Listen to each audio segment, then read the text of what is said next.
इस मशीन में इस चिंटू ने बहुत बड़ा लकड़ी डाला तो उस साइड एक छोटा सा डंडा निकलता है। चलो! फिर डंडा को चुड़ैल को दे देती है तो चुड़ैल उससे उड़ने वाला झाड़ू बनाती है। तभी चिंटू अपने काम का पैसा मांगता है, लेकिन ना फिर ये करके बोलती है। चिंटू चिल्लाते रह जाता है और चुड़ैल एक दो डायलॉग मार के अपने उड़ने वाले झाड़ू में बैठ के भागने लगती है। तभी चिंटू पीछे से झाड़ू ले लेता। चैप्टर क्लोज हो गया। फिर चिंटू झाड़ू को अंदर डाल के 10-15 ताला लगा देता है। तो चुड़ैल चुपके से जाती है और खिड़की में हाथ डाल के एक झाड़ू उठा के भागने लगती, लेकिन झाड़ू नकली था इसलिए नीचे टपकते हुए पेड़ से टकरा जाती है। खत्म। फिर पहाड़ पे चढ़ के उड़ती है, लेकिन पहाड़ से नीचे टपक जाती है। फिर कुएं के रस्सी से और पेड़ से बांध दिया, फिर रस्सी काट दिया, लेकिन चुड़ैल जाके चिंटू को बोलता है कि मेरा झाड़ू दे दो, लेकिन चिंटू बोलता पहले पैसा दो। तो चुड़ैल ऊपर चढ़ के अंदर घुसने की कोशिश करती है, लेकिन चिंटू पाइप ही साइड कर देता है। Bye bye. चुड़ैल उड़ते हुए नीचे आती है। रुक जा। तो चिंटू इसका पैराशूट ही काट देता है। फिर चुड़ैल एक हॉट डॉग्स उधार में लेती है और उसमें पटाखा लगा के इस चाबी वाले खिलौने से चिंटू के पास भेज देता है। चलो! तो साला चिंटू पीछे का दरवाजा खोल देता है तो पटाखा उल्टा इसी के पास आ जाता है। फिर चुड़ैल बहुत बड़ा लकड़ी लेके दरवाजा तोड़ने को दौड़ती है, लेकिन चिंटू दरवाजा खोल देता है तो चुड़ैल मशीन में ही घुस जाती है और खुद झाड़ू बन जाती है। हे प्रभु! इस बार चुड़ैल ने फावड़ा लिया और सुरंग बनाते बनाते अंदर घुसने लगा, लेकिन चिंटू ये सब देख लेता है तो वॉशिंग मशीन को लाके उसी जगह रख देता है। फिर तो चुड़ैल अंदर।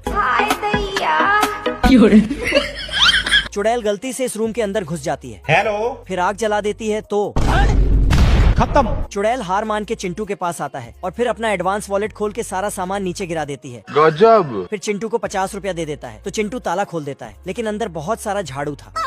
ये बतख रात को नींद पूरा करने के लिए एक होटल पे आता है और घंटी बजा के सोने चला जाता है। ये देना। लेकिन पहले पैसा मांगता है। लेकिन साला बतख हाथ बांध देता है, लेकिन तभी तो बतख वहाँ से दूर जंगल में आता है। ये देखो मेरी हालत कमजोर हो गई। और कार का डिक्की खोल के अपना हवा वाला बिस्तर बाहर करता है, फिर उसमें हवा भरने लगता है। लेकिन तभी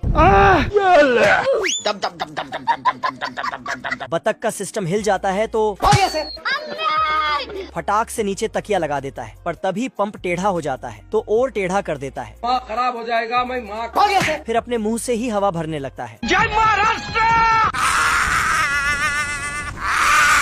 पर साला खुद कागज की तरह उड़ जाता है। किसी तरह बतख चैन की नींद सोता है, लेकिन तभी इसके पेट से कुछ ऊपर निकलता है। देखा तो कुछ नहीं था, लेकिन तभी जब नीचे देखा तो पता चला पत्थर है।